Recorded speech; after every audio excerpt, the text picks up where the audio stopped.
Bring in our brother, for the can put your hands together. Put your hands together for Jesus Christ. Hallelujah. Keep on clapping unto the Lord. Don't stop clapping. As I finish, bring them forward. Hallelujah. But you can do better by letting us have Lord. Hallelujah. Put your hands together harder as I bring in Pastor Emmanuel Bush. Pastor Bush Emmanuel. Hallelujah. We will have our seat.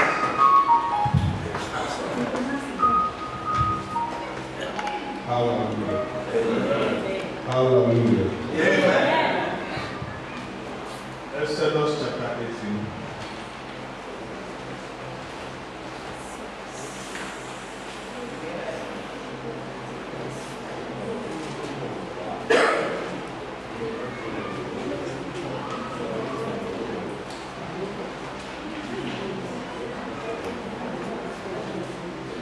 I read from 20. And you shall teach them statutes and the law, and show them the way in which they must walk, and the work they must do. Moreover, you shall select from all the people competent men, such as fear the Lord, men of truth, hating covetousness, and place such over them to be rulers of thousands, rulers of hundreds, and rulers of 50, and rulers of 10. Shall we go? Heavenly Father, thank you once again for your word. Bless your word as we do it in the name of Jesus. This year theme is competent men. Never have I come across a more difficult subject. Hearing it the first time, it sounds very simple. Not until you start going into what it means to be competent. Then you discover that it's very difficult. It's not an easy thing to define competence, let alone understanding competence. So today, I will humbly submit my inner questions for consideration. So I plead that you will forgive me if I fell short. Let me take from where our brother started. The definition of competence. Dictionary defined it as having suitable or sufficient skills, knowledge, experience for some purpose.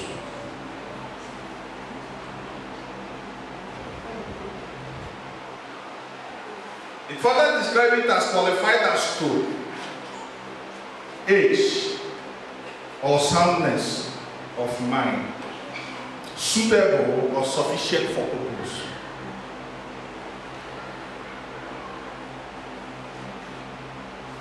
This great English, putting it together, just I think it means knowledge and speed, efficiency, having knowledge and speed, because it talks about skills and it talks about efficiency.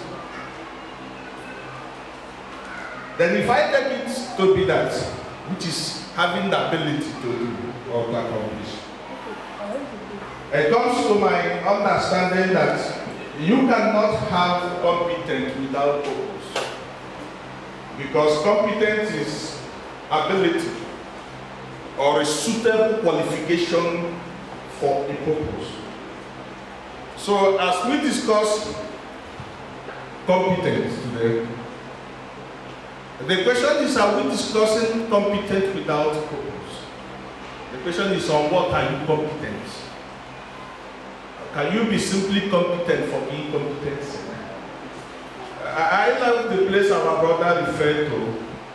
He spoke about Brother Paul when he was Saul. He was a very competent man in what he does. In other words, a man can be very competent in doing evil. You can be a competent criminal. You can be a competent gossiper. Competence has no boundary. The competence depends on the man that possesses it at the time and for what purpose is purpose. For a man to say I have competence means you have ability to do some certain things. You cannot be competent in all things. Say for a purpose. The problem that men that wants to be competent, they want to be competent in all things. But competence comes with the definition of what you are doing. For instance, doesn't matter how you look beautiful and how your voice or how you cannot be competent as a man doing the work of a woman, doing the thing that the woman is taught out. Doesn't matter how efficient you are. Likewise, an efficient woman can never be more efficient than man in the game of men. So you can only be efficient and capable when you are doing what you are meant to do. And it is on that I pray that God will give us the capacity to, the competence this evening to look into this competence.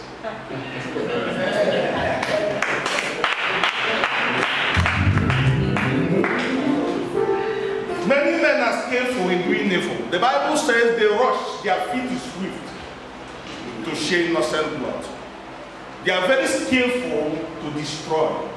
They are very skillful to put people down. They are very skillful to do all sorts of things. But as our brother said, that is not the skillfulness that we are talking about. That is not the competence. And because of time, I would like us to launch into this competence in a way that maybe we will start understanding it. So, to simply call it competent men, I would add it competent men in God. Because you can be competent man in the hand of devil. So we are talking about being competent as children of God, as men of the Lord. Jethro said to Moses, he said, Moses, call them together and teach them the law, the statutes. Take them through this law, let them understand it. But among all of these people, then choose among them a competent ones among them. He said competent men. He did not say competent youth or competent boys. Because there is a difference between a competent man, there is a difference between a man and a youth. There is a difference between a woman and a girl. They look the same, probably the same age, move the same way, but there is a demarcation where you say a girl and a woman.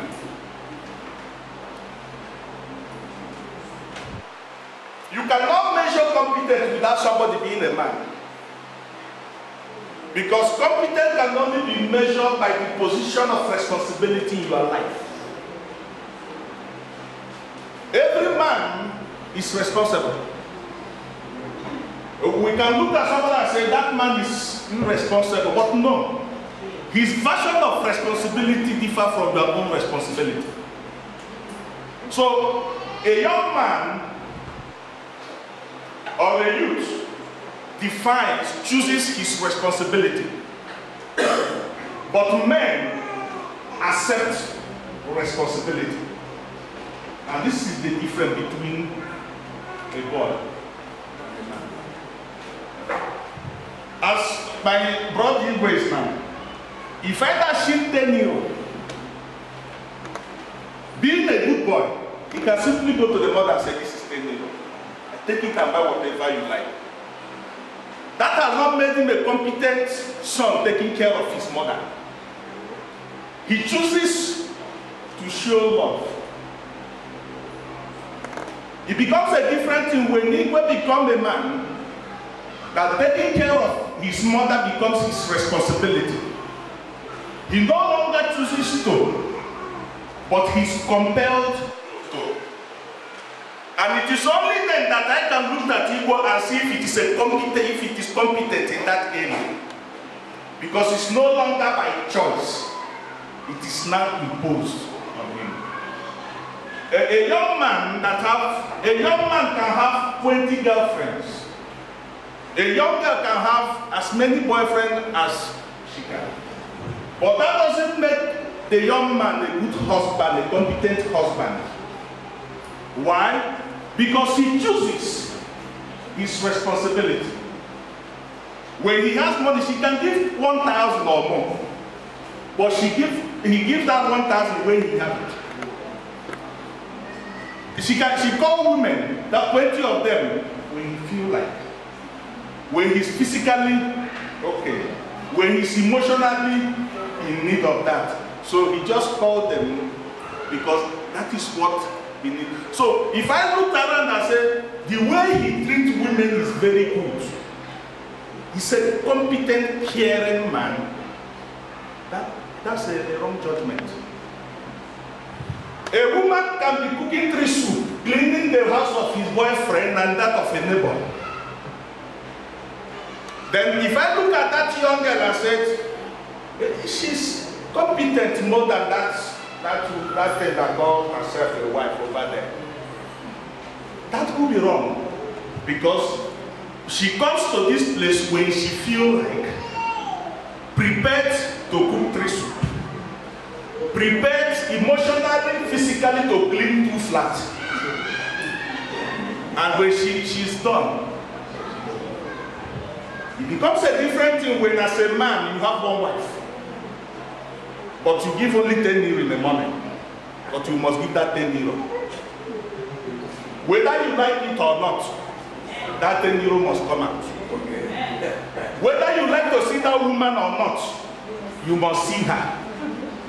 Whether you emotionally balance to engage her in discussion, you must discuss. Then the young lady that is so competent, is so good in cooking, when you live with a man, whether you like to cook that day or not, you will be cooking.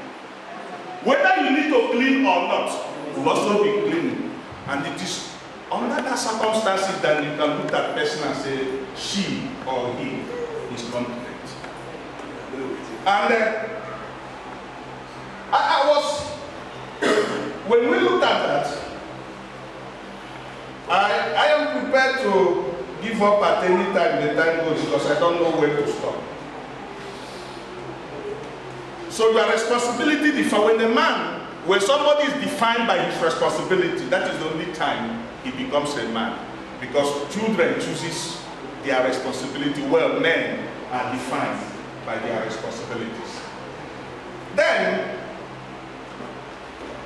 in 1 Corinthians chapter 13, verse 11, Paul said, when I was a child, I think, God, I don't understand like a child, but when I became a man, I put away my childishness away. And Paul was saying this was a man that was so competent in Acts of Apostles chapter 8. So he was already a competent man in some areas. He was already a grown-up man, but when he came to God, he became a child again. And Paul says, I was prison thinking like a child, but as I grow up to become a man, as I become a man, then I put away my childishness. Why? Because Paul grew to his life where he no longer chooses what to do in the vineyard of God. Because in 1 Corinthians chapter 9 verse 16, Paul said, for though I preach the gospel, yet I boast not, I glory not in these things. Because I do not have option in the first place.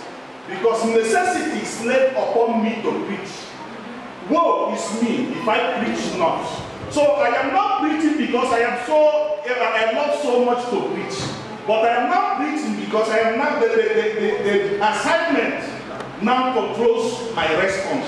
I no longer choose when and how to preach, but I am now dictated on when. When he goes to 17, he said, if I willingly do these things, in other words, if I willingly engage myself and preach, he said I will receive reward. But I'm preaching against my will. He said that means a dispensation of the gospel has been committed unto me, to which I have no choice than to preach. It's not, I cannot wake up in the morning and say, I am tired. I cannot wake up in the morning and say, I don't feel like, because I no longer own myself. And it is on that place that Paul began to say, they call himself, our competence is not of man. It comes from God. For he has given us the competence for the New Testament in order to explain the gospel, not by its letter, but by its spirit. For the letter killeth, and the spirit giveth life. And it is under this letter that he called Timothy. He said to Timothy in 1 Timothy chapter 4 verse 12, he said, let no man despise your youth. Because though you are still young in age, the responsibility that defines you that has made you a man. Because you are not doing things that men do. You no longer, in fact, you might choose to be playing football by now, but because of the gospel, you are now a prisoner to the gospel. So you are no longer a child, you have become a man. No wonder he said, oh, thou man of God. So you are no longer a youth, but the responsibility that possesses you have made you a man. So let no man despise your youth. That is why when a young man, no matter the age, when he gets married, you call him a man.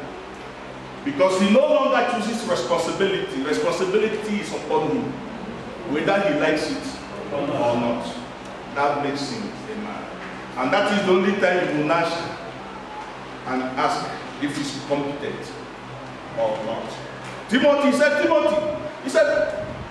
let them not despise you, rather be an example for believers. In other words, show your competence. In other words, show your competence to believers. You are no longer a child because you are a man. So show your competence the same way.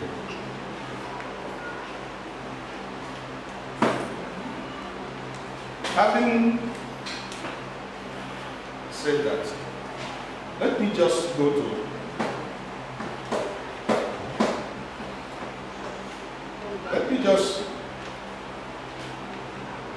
back to Exodus chapter 18, because I don't have much of time. My time is not that much.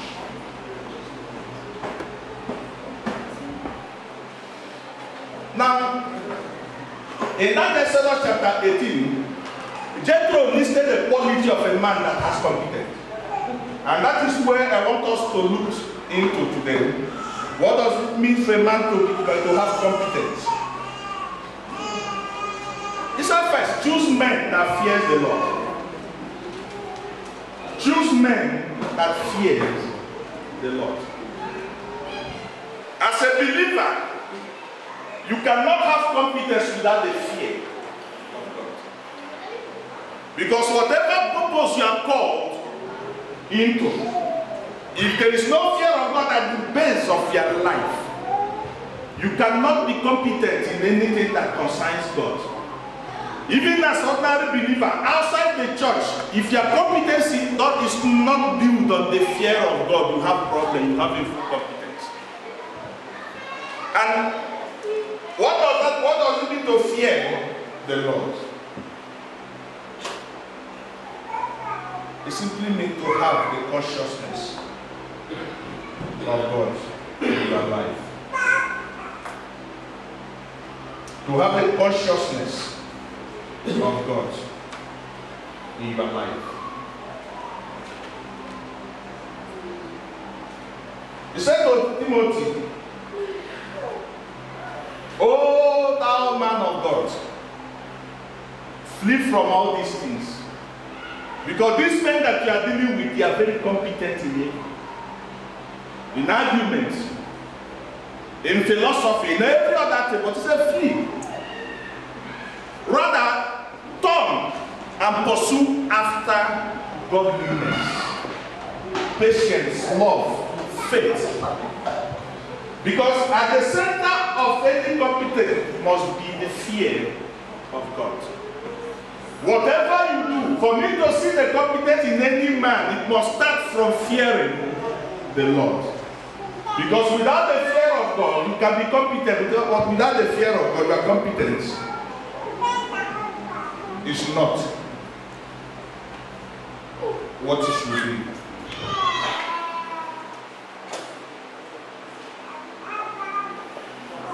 The fear of God.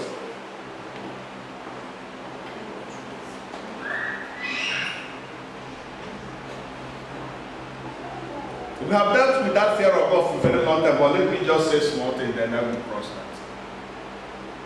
The fear of God means to take into consideration God's presence in your life at any point in time. And to be conscious of God's position over your life. That whatever you do at any time, the first thing that comes into your mind is how God is seeing this. Men are becoming competent, even in the church, without fear of God. Because when you have the fear of God, it helps you to do things the way you should do it. When you have the fear of God, it helps you to ask, how is other people faring? When you have the fear of God, and when you bring fear of God into your competence, you don't just rush to do things because it is possible for you. You first of all look, how did God want it? For a man to be competent in the things of God, you must have the fear of God. Because a man that has the fear of God don't fear men. No wonder Jethro said, for you to play these people to judge others, they must fear God so that they will not have fear of men. We now in the church, in the time where men fear others more than they fear God. When you go to certain churches, they fear the pastor more than they fear God. People fear one another more than they fear God. But if you are to be competent as a child of God, the fear of God must rule your life. In every area, both inside and outside the church, you must be guided by the fear of God. The second thing he says is that they must be men of truth. The truth that he was referring was not the truth of being honest.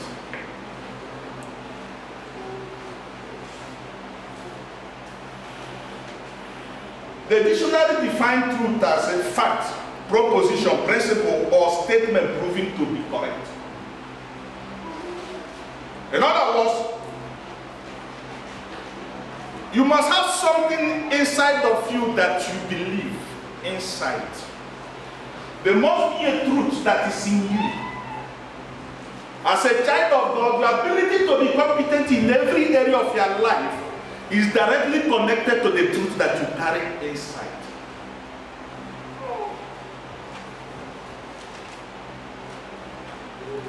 I love how John put it in John 8:32. He said, "Ye shall know the truth, and the truth shall set you free." What a big statement. In 14:6, he said, "I am the way, the truth, and the life."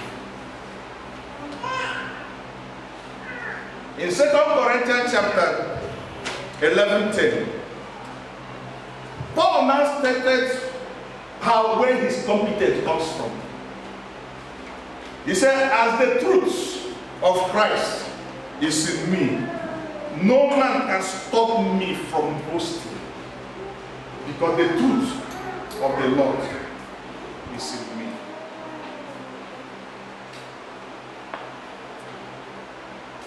The question every believer asks himself is, how much truth do you have? Do you have the truth of God in your life? The Bible says that God is truth and all his ways are perfect. Do you have the truth? What level of truth do you carry in you? Because for you to be competent, you need skills. And skills flows from knowledge. Thank you. Skills flows from knowledge. What do you carry inside? What level of truth do you have? Many believers want to be competent without carrying any truth in them. Many believers are very competent but without anything inside. They fall into the category that Paul described to Timothy in 1 Timothy chapter 6 verse 5. He said, these are men of corrupt mind, destitute of truth. And when a man is destitute of truth, when you build your competence, when you have no knowledge on what you are competent, you need conviction in your competence. You cannot be competent without being convinced. You cannot be bold. You cannot be competent without boldness. You cannot be competent without audacity. You cannot be competent without the word in you. And all these things come from the truth you carry. The truth in you is the foundation of faith in your life. The truth in you is the foundation of your belief. You cannot believe more than your truth. Your faith cannot outgrow the truth that is in you. So if you want to be competent in every area of your life, you must also be capable to build on this truth. And this truth gives you boldness, it gives you confidence. The Bible says in the Act of Apostles, chapter 4, verse 13, it says, when people saw the boldness with which Peter and John, they marvel because they know that they have no education. But when you carry truth in you, it gives you boldness to stand before kings. Amen. It gives you capacity to do what other people cannot do. Because your life is not dependent on what people see. Rather, it is based on what is inside of you. The problem we have today is that everything that we want to do, we compete it from outside. Because we have nothing in the inside. So when a man has nothing in you, you start looking for substitute. But he says, look for men that carry truth. And if you want to be a competent man in the house of God, it depends on the level of truth that is in you. And there is no other way that truth comes than from the word of God. The Bible says when Paul stood before King Agrippa in 26, the Bible says, after speaking, King Agrippa began to cry. He said, even first you say, you are about to run mad. You are high level. He said, no, man, not running mad. But I am here telling you the word of the truth. Because I carry the truth. And truth gives you the confidence to do whatever. No wonder Paul says, I know. Because I know the truth. And I am also persuaded. He called Timothy and said, Timothy, you see this word? Carry it because it is given by God. It is also for you so that it can prepare you for the work that you are facing. Because for you to succeed in this work, it depends on how far this truth lives in you. No wonder he said, study to show yourself approved. As a workman that is not to be ashamed. Rightly dividing the word of truth. Because you can only give what is inside of you. If you do not have the truth inside of you, you come. The king was looking for people. He said, call me people that are willing to learn. And that means for you to increase the truth in your life, you must also be willing to pursue knowledge. And Proverbs chapter 23 verse 23 says, buy it and sell it not. Because everything that you need is in this truth. So how do you get the truth? The Bible says it comes only by hearing and by hearing the word of God. And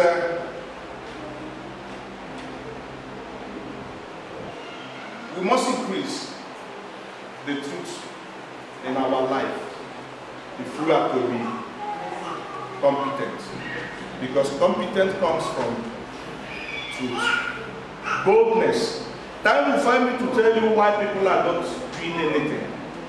Not because they are not competent, but they lack boldness. Many people are failing, not because God has not blessed them, but they are not convinced. Many people cannot do anything, not because God is not willing to help, but because there is nothing in them that gives them the zeal to move on. So every man sees, you cannot take bold step without knowledge. You cannot take bold step without something asking you to move. Even in our homes, many things are going wrong because we cannot take bold decisions. Even in business, in relationship, in everything that we do. If you lack conviction, if you lack boldness in your life, and it only comes from the knowledge, it is something that is in you, that if you cannot get it from outside, it must come out of you. But let me finish before I tried by trying to cut it and move to something else is very difficult for me to. But give me small time, let me conclude. He said, let there be no men that has no passion for covetousness. These men that you are about to choose, the quality that they let them not be covetous human beings. And as I close with this, it became clear to me that the most dangerous opposition to competence is covetousness.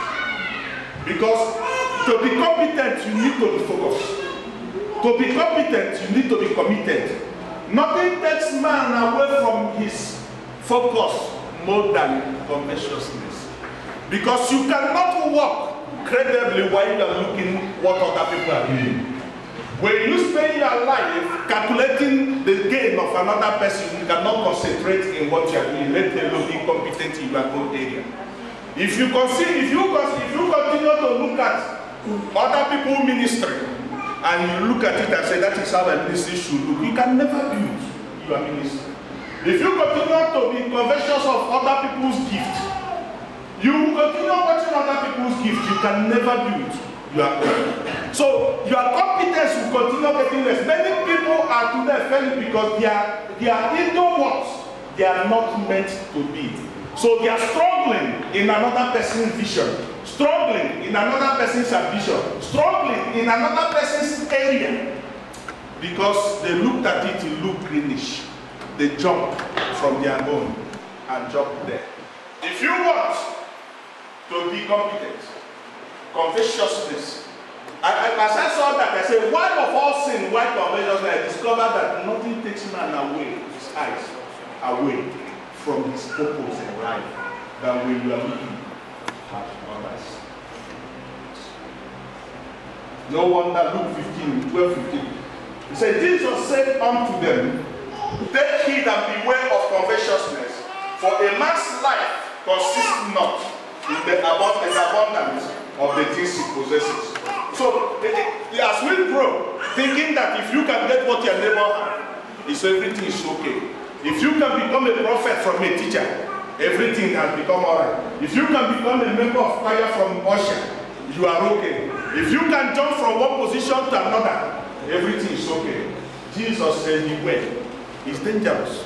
Because as soon as you move away from your purpose, the question of competence never arises again. And let me close by saying this. In 2 Samuel chapter 12. In 2 Samuel chapter 12. In 2 Samuel chapter 12, a story was unfolded that represents the story of the church today. The Bible says Prophet Nathan came to David. He said to David, in the town there was a man, a very rich man. He has everything that he wanted. More gold, more sheep, everything. But there was also a poor man that lived in the same city. He said this poor man has only one sheep. But he said he sleeps with the sheep. He eats with the sheep. He treats the sheep like a son. So everything he does it with the sheep. He said one day when the rich man got visitor, he looked and thought that sheep was more beautiful than all his own sheep. He said, go and bring the sheep and kill for my visitor. David jumped and said, oh, what a wicked man is that. By the time he finishes Nathan said, oh, God king, it is you.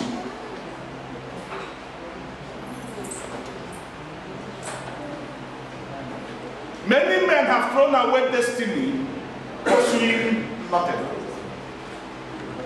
Many men have thrown away life, pursuing death that looks like life. Many men have thrown away business, pursuing something else somebody is doing. Many marriages have failed, simply because the spouse is looking for what other people are doing. Because their eyes is always the other side. Many ministries have collapsed, not because God was no more good to them, but because they were looking at what other people are doing. The Bible says David lost in pursuit of one thing. But God came back asking David, is there anything that remained that I have not given you? Had there been you needed enough, that you needed more, wouldn't I have given it to you? I want to say to us today, if you want to be competent, covetousness must go away from your life. Because it's a destiny eater. It destroys hope. Homes are destroyed by it. A man that is looking how the wife of his neighbor lives can never maintain a home. Because gradually you want your wife to behave like the wife of your neighbor. A woman that wants the husband to behave like Mary's husband is on his she's on her way losing the marriage. A choir master that wants to become a teacher, you are soon going out of job. A pastor that wants to transfer the prophet, because prophecy is giving more money today, you are on your way out of competence. A man of God that wants to become a businessman, look very well, because competence can only be in the area that God has called you. Wherever God has called you, there is your competence. And you cannot excel more than people that are in their area of competence. With this, I close.